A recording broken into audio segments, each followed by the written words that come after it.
इस वीडियो में हम मेसोलिथ के बारे में के बारे में जानेंगे।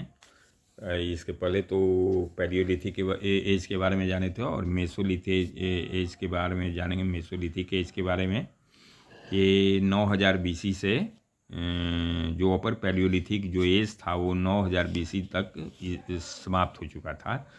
उस समय क्लाइमेट ड्राई और वार्म हो गया था और ये जो क्लाइमेटिक चेंज था ये ब्रॉट अबाउट एक कॉज बना फ्लोरा और फौना में बहुत सारा चेंजेस का। तो और अब जो पीपुल जो थे वो न्यू एरिया में अब सेटल कर सकते थे। तो न्यू एरिया में सेटल कर सकते थे चूँकि उसके बाद अभी तक किसी तरह का कोई क्लाइमेटिक चेंजेज इस तरह का नहीं हुआ है,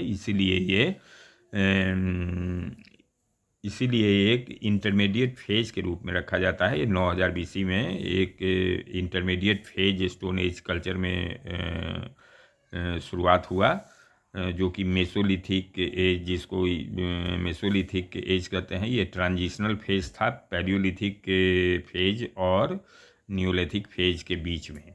मेसोलिथिक फेज में पीपुल हंटिंग, फिशिंग और फूड गैदरिंग पर रहते थे। लेटर स्टेज में वे एनिमल को भी डोमेस्टिकेट करने लगे थे। जो पहला तीनों ऑक्यूपेशन था, दैट मीन्स कि hunting, fishing and food gathering, ये तो कंटिन्यू, ये पैलियोलिथिक प्रैक्टिस कंटिन्यू करते गया। लेकिन जो लास्ट जो है वो न्यूलिथिक कल्चर से रिलेटेड है। मतलब जो पहला 3 है ये तो इसी में एराइज किया था, वहाँ तक रहा। लेकिन जो लास्ट वाला जो है ये लास्ट न्यूलिथिक फेज में कंटिन्यू कर गया। मीन्स कि जो domestication of animal Neolithic phase में कंटिन्यू कर गए, हंटिंग, फिशिंग और फूड गैदरिंग बंद हो गया न्यूलिथिक फेज में। फिर भी थोड़ा बहुत तो होता ही होगा, क्योंकि कंजेक्चुअल हिस्ट्री को पूरा जब तक पुराना हिस्ट्री जब तक हम लोग पूर्ण रूपेण जब हिस्ट्री के स्रोतों के अध्ययन पर नहीं जाएंगे और हिस्ट्री जब तक पूर्ण रूपेण सर्च नहीं करेंगे तब तक हम लोग हिस्ट्री का रिकन्स्ट्रक्शन नहीं कर सकते हैं, केवल कंजेक्चरल रहेगा। इसलिए डिसाइडेडली कहना उचित नहीं होगा। जो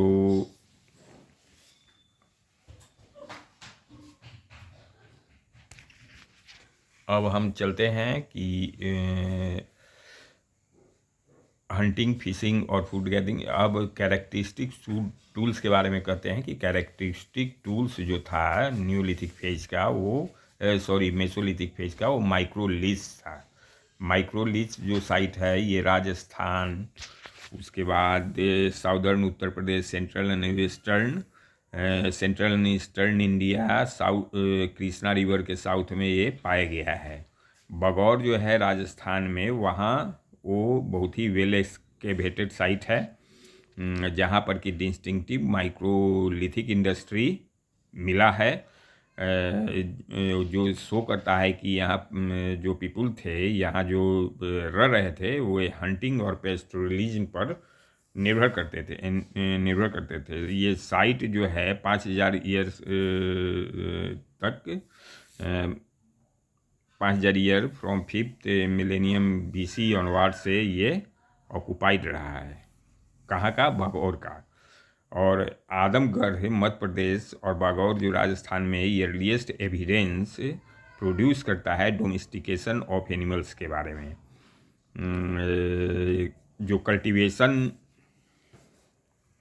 कल्टीवेशन जो है प्लांट्स का, वो 7000 मतलब डोमेस्टिकेशन ऑफ एनिमल तो 5000 बीसी के अंतर्गत 5000 बीसी के अराउंड आया, और जो कल्टीवेशन ऑफ प्लांट्स था वो 7000 से 6000 के बीसी में सजेस्ट किया जाता है। राजस्थान में एक जो डिपॉजिट्स है सांभर झील का, वहाँ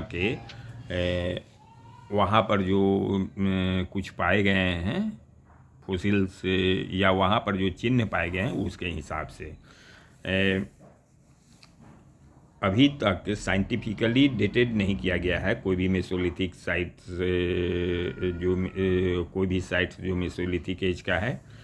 मेसोलिथिक कल्चरल ये 9000 से 4000 बीसी के रफली बीच में रहा, और ये इसमें किसी तरह का कोई संदेह नहीं है कि ये आगे का मार्ग प्रशस्त किया, मतलब न्यूलिथिक कल्चरल के का स्थान लेने के लिए मार्ग प्रशस्त किया, न्यूलिथिक कल्चरल का मार्ग प्रशस्त किया। अब हम आते हैं न्यूलिथिक एज में, जो फूड प्रोड्यूसर थे, तो वर्ल्ड कंटेक्स्ट में जो न्यू स्टोन एज है वो 9000 बीसी में शुरुआत हुआ है। न्यू स्टोन एज का वर्ल्ड कंटेक्स्ट में 9000 बीसी में शुरुआत हुआ है। न्यूलिथिक सेटलमेंट इंडियन सब कॉन्टिनेंट में 7000 बीसी में मेहरगढ़ में शो करता है कि मेहरगढ़ बलूचिस्तान में है, जहाँ की ये शो करता है कि वहाँ पर न्यूलिथिक सेटलमेंट था।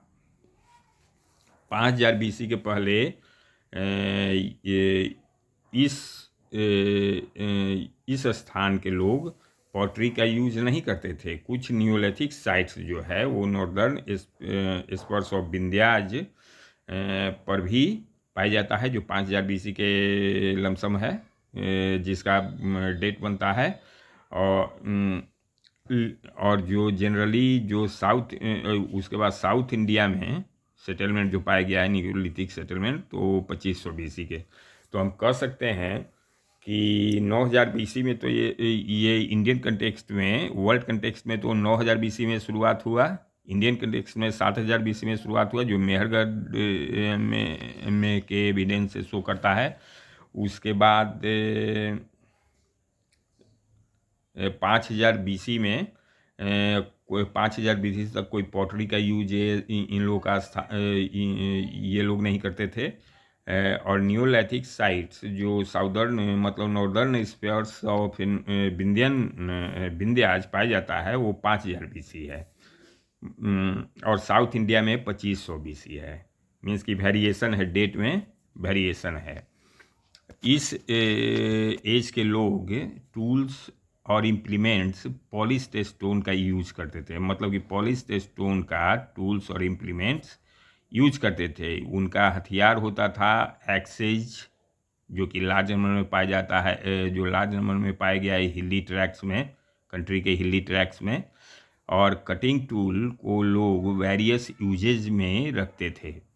परशुराम जो एंशियंट लीजेंड, परशुराम जो है उनको कहा जाता है एक्स बिल्डिंग हीरो। मीन्स कि एक्स बहुत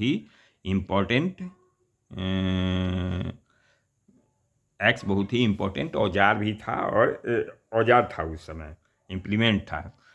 और ये जो एक्सेस के टाइप पर हम 3 इम्पोर्टेंट एरिया न्यूलिथिक सेटलमेंट का पाते हैं इंडिया में, नॉर्थ वेस्टर्न, नॉर्थ ईस्टर्न और साउदर्न।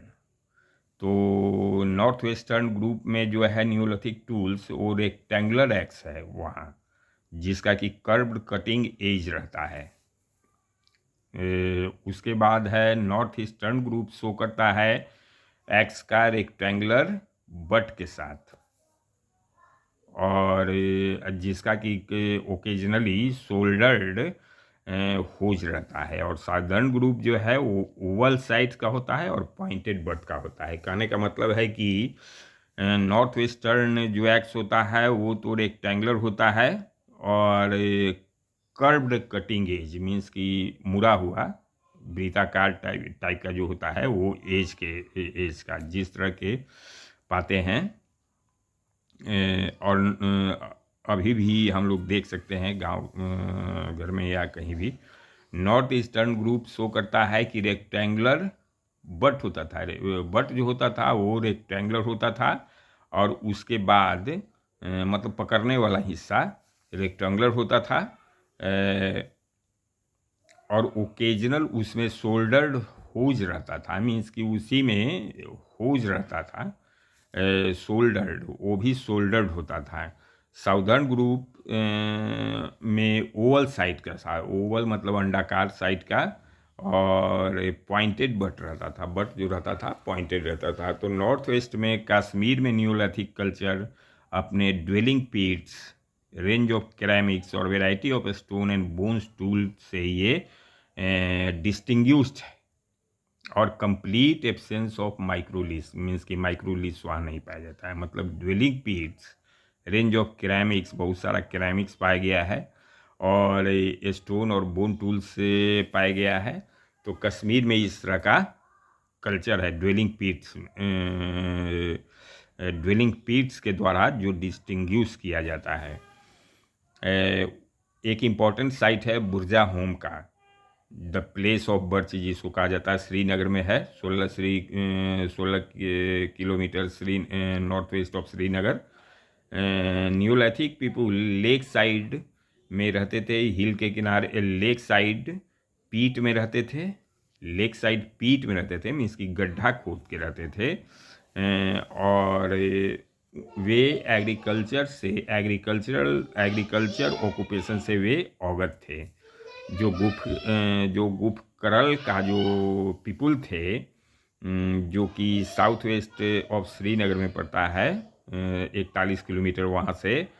तो वे पॉटर थे, वहाँ पर लिटरली केव ऑफ पॉटर कहा जाता है। तो वे एग्रीकल्चर से वे लोग पॉटरी करते थे, practised both agriculture and domestication of animals. Neolithic culture जो कश्मीर में है, वो वहाँ केवल पॉलिश स्टोन टूल्स ही नहीं पाया जाता है, जो कि मोस्ट इंटरेस्टिंग है कि वे लोग न्यूमरस टूल्स और वीपन्स का यूज करते थे, जो कि बोन का बना हुआ होता था।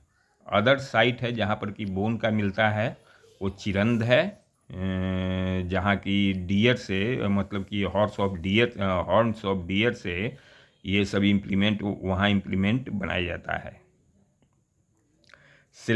सेटलमेंट जो है वो ओपन लैंड एलुवियल जो होता है, सेटलमेंट पॉसिबल हो गया ऐसा, इसीलिए ओपन लैंड एलुवियल जो अवेलेबल जो था, joining together of 4 reverse, means कि गंगा, सोन, गंडक और घाघरा में जो से ये घिरा हुआ चिरंद एक जगह है, जहाँ पर कि ये बोन्स का टूल्स पाया जाता है, और जो बोन रहता था डियर का, उस जिस तरह की अभी हम देखे हैं कि कश्मीर में भी इस तरह का पाया गया है, एनिमल का बोन्स टूल पाया गया है। और बुर्जा होम के जो लोग थे वे क्वार्ट्ज ग्रे पॉटरी का यूज़ करते थे। डोमेस्टिक डॉग्स जो थे वे बरी कर दिए जाते थे अपने मालिक के साथ, इस तरह का प्रैक्टिस वहाँ था। बुर्जा होम का जो ईयरलीस्ट डेट है वो 2700 BC है, लेकिन जो बोन्स जो चिरन से जो डिस्कवर किया गया है वो 2000 BC उसका डेट शो करता है। जो सेकेंड ग्रुप जो ऑफ पीपुल जो नियोलिथिक में जो रहते थे वो साउथ इंडिया में रहते थे, जो कि गोदावरी रिवर्स के साउथ में, गोदावरी रिवर के साउथ में रहते थे। वे ग्रेनाइट हिल्स और प्लेटूस जो रिवर बैंक के नज़दीक रहता है वहाँ पर वे रहते थे। स्टोन एक्सेज और कुछ स्टोन ब्लेड का भी वे स्टोन ब्लेड का यूज करते थे। फायर बेक्टर दन फिगराइंस ये सजेस्ट करता है कि वे लार्ज नंबर ऑफ कैटल रखते थे। वे कैटल सीप गोट्स इत्यादि को वे डोमेस्टिकेट करते थे, जो कि और जो art of producing cereals, means की एग्रीकल्चर से वे वाकिफ थे। थर्ड एरिया जो नियोलिथिक टूल्स का है, जिसमें कि आसाम में पाया गया है, वो गारो हिल्स और मेघालय में भी पाया गया है, जो कि north eastern frontier of India में है। वहाँ से थर्ड एरिया न्यूलिथिक टूल्स का पाया गया है।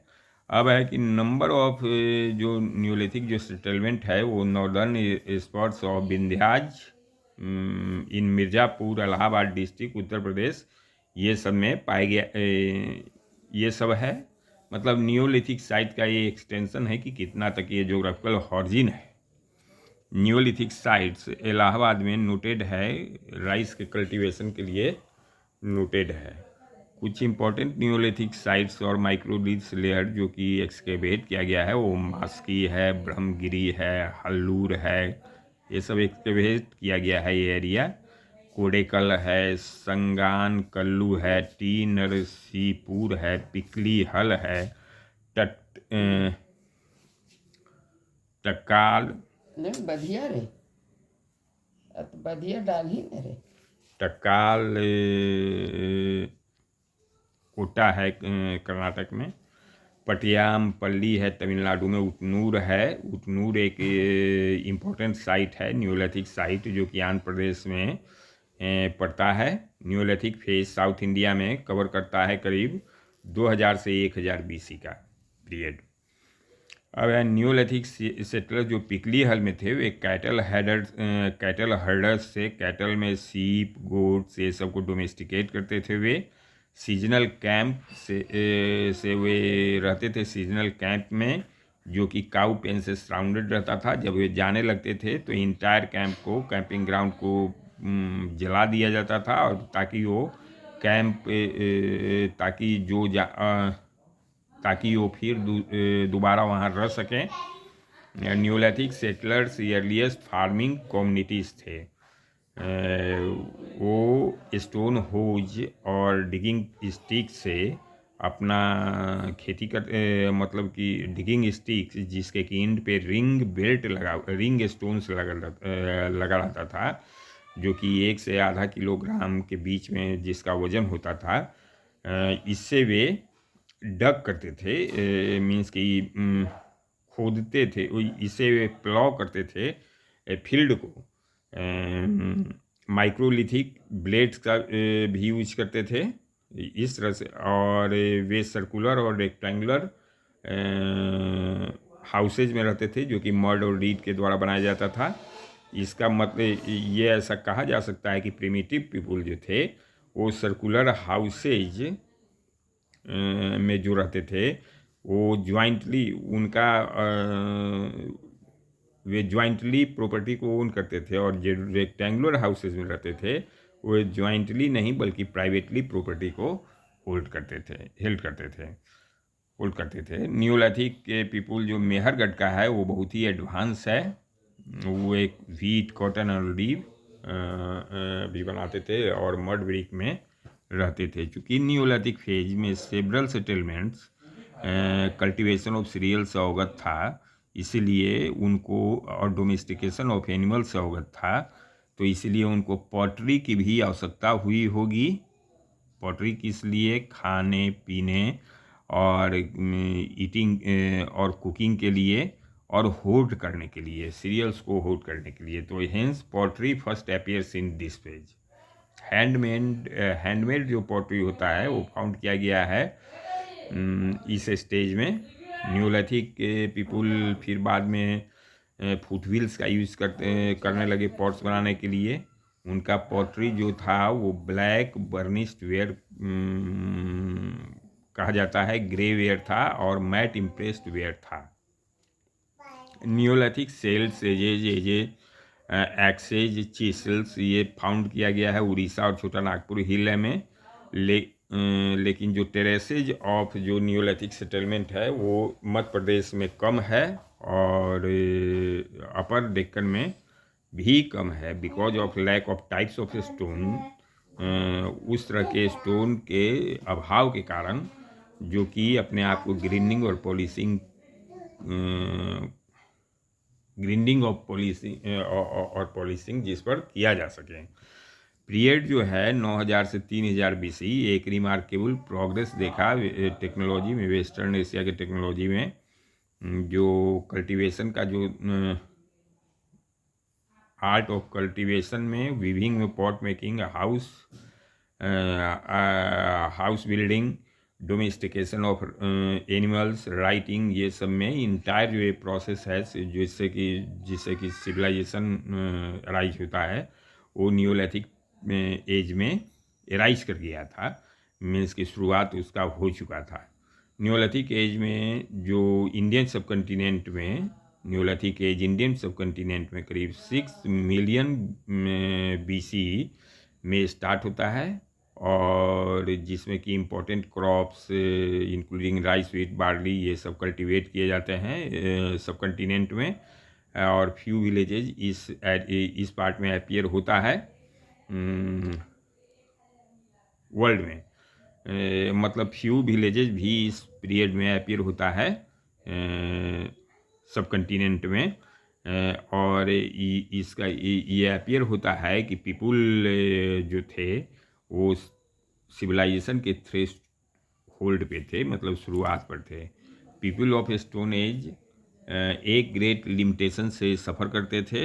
वो लिमिटेशन था कि उनको इंटायरली टूल्स और वेपन्स पर डिपेंड करना पड़ता था जो कि स्टोन के बने हुए होते थे। चूँकि उनका सेटलमेंट हिली एरिया से ज़्यादा दूर नहीं हो सकता था, क्योंकि स्टोन वहीं अवेलेबल होते थे, या रिवर जहाँ पर हिली रिवर वैलीज होता था वहाँ पर स्टोन अवेलेबल होते थे। Slopes of hills, hilly area और रॉक शेल्टर्स में इनका बसेरा था। लेकिन जितना उनका ये था, जितना और फर्दर एक चीज़ इसमें नोटिस करते हैं कि जितना उनका उपज था उससे वो ज़्यादा नहीं होता था। वो बेयर सब्सिस्टेंस के ही लिए होता था, ज़्यादा वो नहीं होता था। इस वीडियो में इतना ही। Thank you.